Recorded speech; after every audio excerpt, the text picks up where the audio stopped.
This is 10 News First Sydney with Sandra Sully. Good evening. We start tonight with some breaking news and criminal allegations inside State Parliament.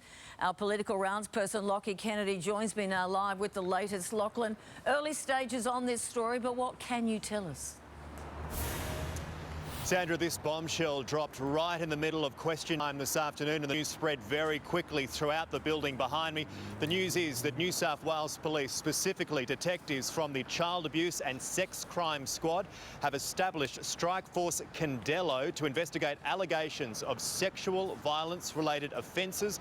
They allege these offences to have occurred from 2013. Now, police say because their investigations are ongoing, that is all the detail they will give us right now. I have reached out to the MP who is the subject of this police investigation. To this point, they have not responded to my multiple emails, phone calls and text messages, nor have their office, nor has their political party. Shockingly, of course, Sandra, this is the second time in 6 months that the Sex Crime Squad has investigated an MP inside the building behind me. Michael Johnson, the Nationals MP, resigning from Parliament in March after he was accused of rape. Sandra. All right, Lachlan, keep us across any developments. Our ailing COVID-19 vaccine rollout has been given a shot in the arm. 25 million doses of the Moderna jab have been ordered just as 7 new cases of blood clotting were revealed, believed to be linked to the AstraZeneca vaccine. Now, it comes as New South Wales administered its highest number of vaccines in a single day, more than 7,500, including 2,500 at the Mass Hub at Sydney Olympic Park. Pinning down another needle, the federal government struck a deal with US vaccine manufacturer Moderna. Today is the next stage of future-proofing and of preparing for the future. 10 million doses against the original strain of COVID-19 are scheduled to arrive later this year. As a reserve supply for this year, if other elements of the supply chain were to run into any challenges. With 15 million updated variant booster shots to be delivered next year. There is no reason why you can't mix and match vaccines. Combined with Pfizer, there are enough mRNA vaccines on order for all Australians. Flexibility either as a backup for firstly the under 50s, but the potential if we have, as is likely to be the case, enough vaccines to cover all of that, then that would be available to everybody. But over 50s are being told not to hold off getting AstraZeneca. Older Australians, you need protection. You are the ones who are at risk of getting severe COVID. Please go out and get vaccinated. Moderna is also keen to set up shop in Australia. There is funding in the federal budget for an mRNA manufacturing facility, and the government will formally open expressions of interest in the next 10 days. The CSL plant in Melbourne is another contender, along with Biosina in Adelaide. We will have at least one, if not more than one, manufacturing operation in Australia. I won't make a guarantee on that. It's not expected to be up and running until next year. Chloe Boris for 10 News First. A change of heart from Crown Resorts is paving the way for its casino to open up at Barangaroo, something the regulator has indicated could happen well before the end of this year. A big part of it is the gaming giant agreeing to cashless gambling and a ban on overseas VIP junket tours to tackle money laundering, with the Star signing on as well. It boasts top-end views and overnight stays, though the doors to the gaming rooms are shut. But for how much longer? Delighted is the wrong word, but I must say there's a massive change of heart. It's looking more promising for Crown Resorts in its bid to be deemed suitable to hold a gambling licence. We're not giving them any favoured treat. It's been pretty tough. Months after the controversial Bergen inquiry, Crown has agreed to no longer work with international VIP junkets and to replace cash in its casinos with a cashless gaming card system that would be linked to a person's identity and a financial institution, all part of efforts to crack down on money laundering. Crown has to meet the obligations that are set out by the regulator. The government's made that very clear. This is the chance with the cashless card to also interrupt those who are addicted. In its own discussions, the Star has also agreed to those two changes as it proposes a $12 billion merger with Crown. These agreements are a step forward for Crown, and while it is waiting on the outcome of independent audit into its books, the regulator has flagged that the casino could well be open before the end of the year. Executive Chairman Helen Coonan says it's important to know we are well on track, but I have assured the regulator there'll be no complacency as we continue to embed the changes to improve our governance and compliance processes. To say the community comes first, we will police Crown or whoever buys Crown. This is what a responsible government, a state government, must do. Alice Hogg for 10 News First. The Middle East is teetering on the precipice of war tonight, with Israel and the Palestinian group Hamas locked in a dramatic and deadly escalation of violence. Bombing raids on the Gaza Strip have reduced entire blocks to rubble, with barrages of rockets launched at Tel Aviv and Beersheba and running street battles across the West Bank. The conflict reached a crescendo not seen since 2014. Dozens are dead, many more injured, and Australians are caught in the middle. It's being called the brink of war. But for Gaza's 2 million residents, war is already here. And the violence is spreading. Overnight, Israeli soldiers clashed with Palestinians in the West Bank. In one Israeli town, a crowd of Jewish rioters viciously beat this Arab driver after pulling him from his car. A journalist watching this tells viewers they're seeing a lynching live on TV. Israel's Prime Minister has condemned it, telling his people you cannot take the law into your own hands. But there is no softening in their attacks on Hamas. This 14-storey tower that houses the Hamas-run TV station told to evacuate before it was obliterated. Senior Hamas military figures have been killed, others have been caught out nearby. We're going to direct the camera now towards the explosions. At least 69 Palestinians are dead, including 17 children. Rockets fired from Gaza that have escaped Israel's Iron Dome intercepts have killed 7, including 2 children.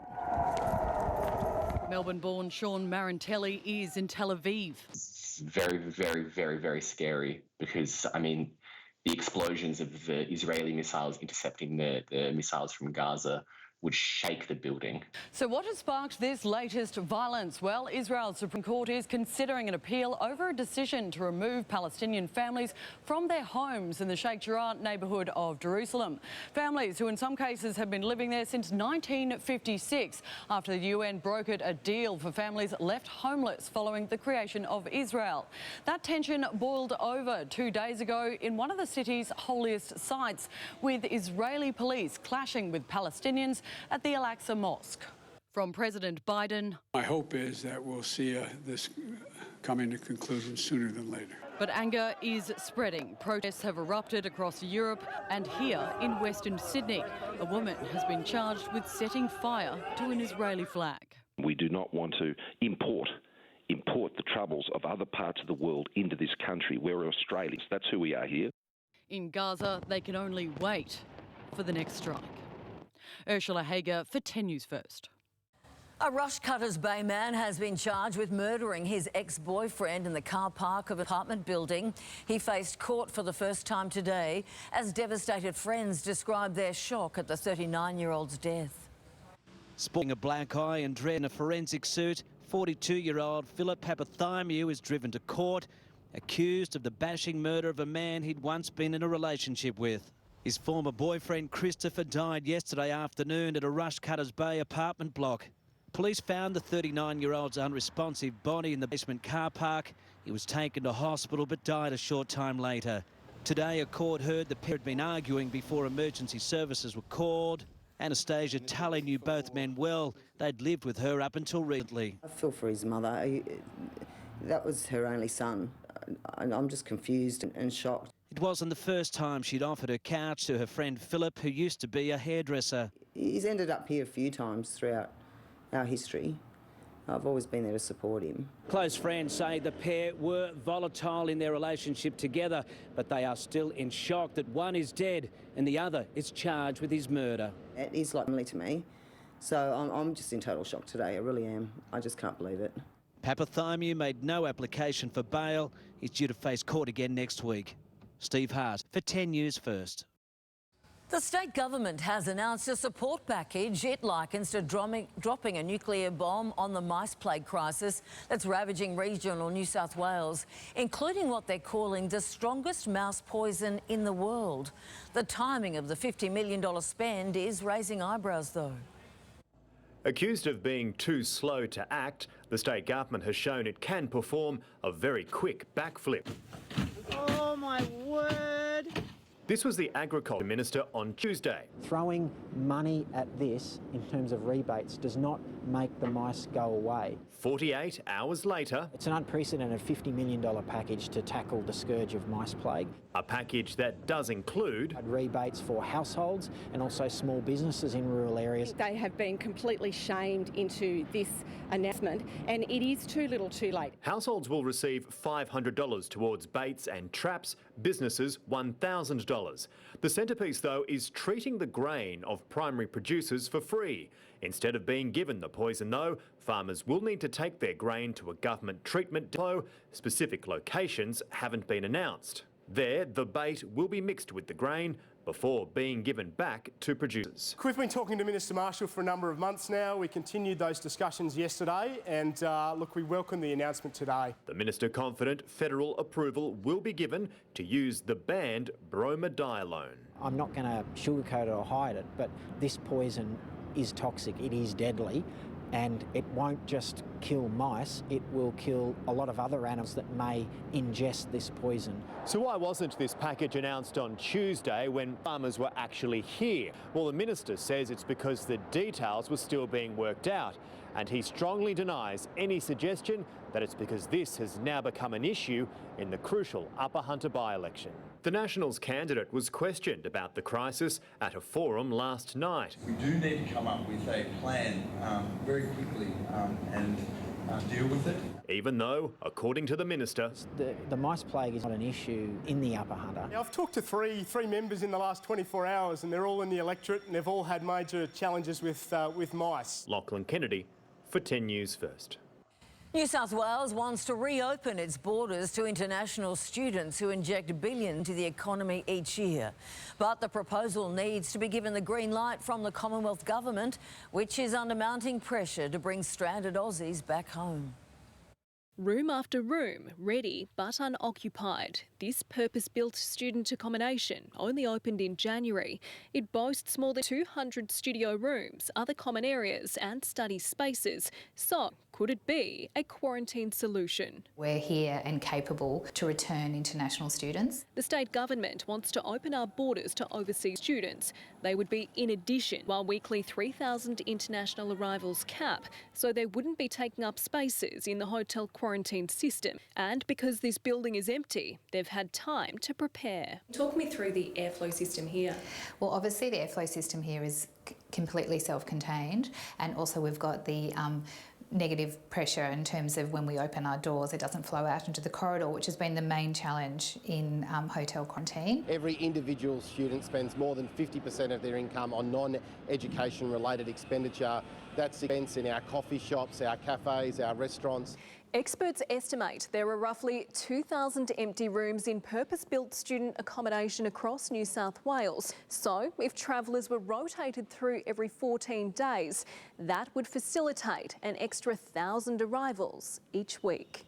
Stranded Australians want all options explored. There is such a small amount of space in quarantine. Paris Martin for 10 News First. Wild storms have caused widespread damage across Queensland's southeast. Heavy rain and hail poured into a Sunshine Coast shopping centre when the ceiling gave way yesterday evening. While not far away, a heavily pregnant woman and her partner had to be rescued when a tree crushed their home. Well, still to come, budget brawling in Parliament, Labor caught spruiking an old policy. This wild pursuit of a stolen car through a quiet neighbourhood, how it very nearly turned deadly. Speedos and swimming caps, our Olympic uniform revealed, and Elle gets set to retire her daytime TV crown. 18 seasons and she calls it quits.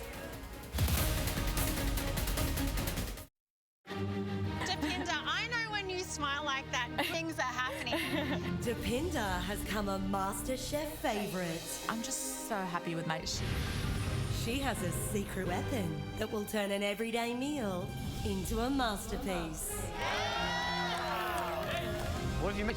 I'm doing one of my best dishes. Oh, yeah. I can't fault anything on that. Absolutely stunning. You are officially the one to beat. What is Dopinder's secret weapon? It continues 7:30 tonight on 10 and 10 Play On Demand. Jenny, this will help you save. If your thing's worth saving for, you'll get there with ING's Savings Maximiser.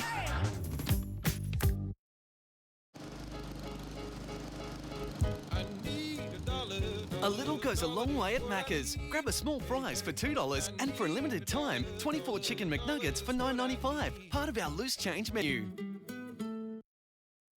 Aldi's tender boneless lamb leg is so easy, it's impossible to mess it up.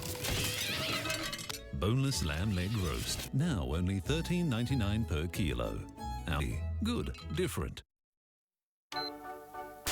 Power blown? Some insurers don't offer optional emergency home assist from electricians. That's the power sorted. But Amy does, with 3 call-outs a year, excess free. You're Amy.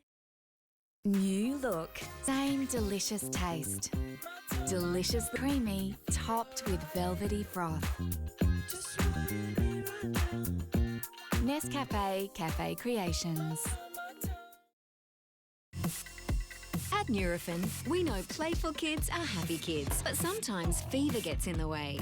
Nurofen for children lasts for up to 8 hours and can be taken on empty tummies. You do the fun and games, we'll do the fever relief. Feeling on top of your future starts with being top of your super. At Sun Super, we bring you the tools and advice to take charge today to make your dreams possible tomorrow. Sun Super, what dreams are made of. The Scarly Lounge sale is on now. Save up to 50% off a huge range of lounges, sofas and recliners. The Nick Scarly Lounge sale, on now at all stores. Everybody loves fries. Oh, nice and salty. Well, what if they were low-carb fries? That's right. On a brand new living room, McGill is making low-cal fries. Salty, spicy, sweet, all the business. And when Dr. Chris does chip pack hack, the broken chip party dish. Will it be a game changer? Are those taste buds tingling yet? Maybe. Or will it be game over? Eggs? Eggs? Are you making a chip omelette? A chomelette? Brand new living room. Join the Fab Four, 7:30 Friday on 10 and 10 Play On Demand. We're over Carlisle Avenue, Minchinbury right now, and I just spotted my next car. Keep your eyes open for a bargain at Car City. With over 1,400 vehicles, 16 dealers, flexible finance and cafe, all at Carlisle Avenue, Minchinbury. carcity.com.au. Good evening. A very heavy run through Eastern Creek. We've got a multi-vehicle accident for the M7 heading southbound. The speed limit dropped to 80 kilometres now. It's all off in the breakdown lane just south of the Lighthorse interchange. Delays back into Dean Park. This is Northmead. We've got a car broken down for Bryans Road heading westbound. It's off in the right-hand turn lane and in the centre median. Approaching Kleins Road. It's caused very heavy delays back onto James Roos Drive and extending through to Pennant Hills Road now. I'm Marina Ivanovic in the Car City Traffic Chopper.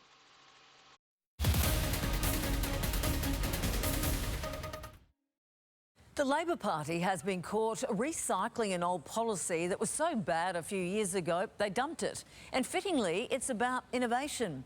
Our political editor, Peter Van Onselen, was the one who called it out. The Labor Party is not even innovative enough to come up with a new innovation policy. Today's newspapers revealed the opposition leader will unveil a policy to offer 2,000 young Australians guidance. It's called Startup Year. Anthony Albanese plans to spell out further details in his budget in reply speech this evening. But Startup Year is actually just an old policy announced in 2015 that's been recycled. Perhaps the most remarkable of coincidences, the name of the 2015 policy was Startup Year. The details are the same, and it hasn't even been renamed.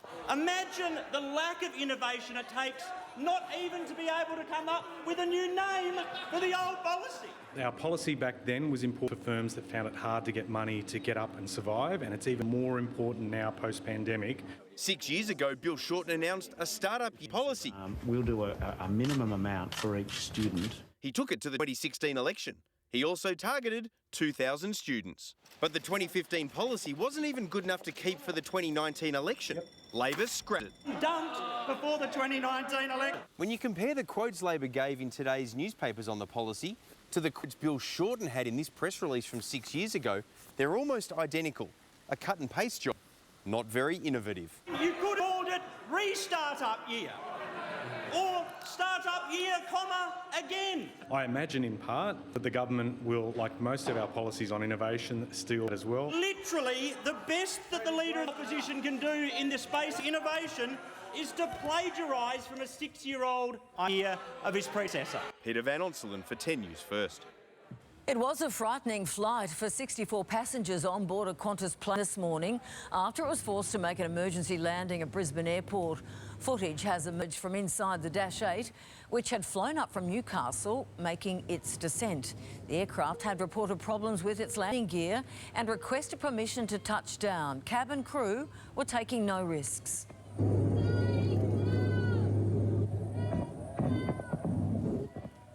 Thankfully, the landing gear was eventually able to deploy and the flight landed safely. A man has been caught on camera setting fire to a commuter train. The suspect can be seen calmly pouring a flammable liquid across 3 seats in an otherwise empty carriage while stopped at a station. He then used a cigarette lighter to start the fire before stepping off the train. CCTV footage shows the man walking down the platform before boarding another train. No one was hurt, but the carriage had to be removed from service for repair. Well, up next, the political outing which proves Donald Trump is still in charge. All-out war at US petrol stations after an oil pipeline hack sparks fuel shortages. And after a turbulent year and ratings fall, Ellen calls time on her talk show. But first, here's Josh with a quick look at today's weather.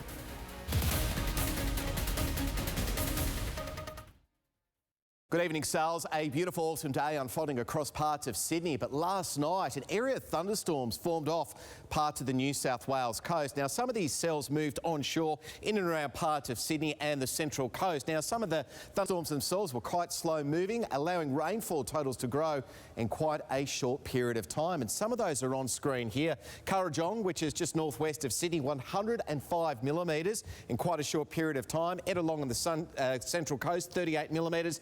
Ingleburn, 31 millimetres, and Springwood up in the Blue Mountains also picked up 14 into the gauges. But as mentioned, a beautiful day unfolding, although a frosty start across central parts for Orange, -1 overnight. Dubbo hit 21 this afternoon and Tamworth 19. Across the Sydney Basin, it was a warm afternoon. In fact, Sydney hit a top of 24 degrees today. That is a whopping 4 above average for this time of year. 24 the top at Campbelltown and 25 at Penrith. Plenty happening as we make our way towards the weekend. We'll have all those weather details coming up shortly.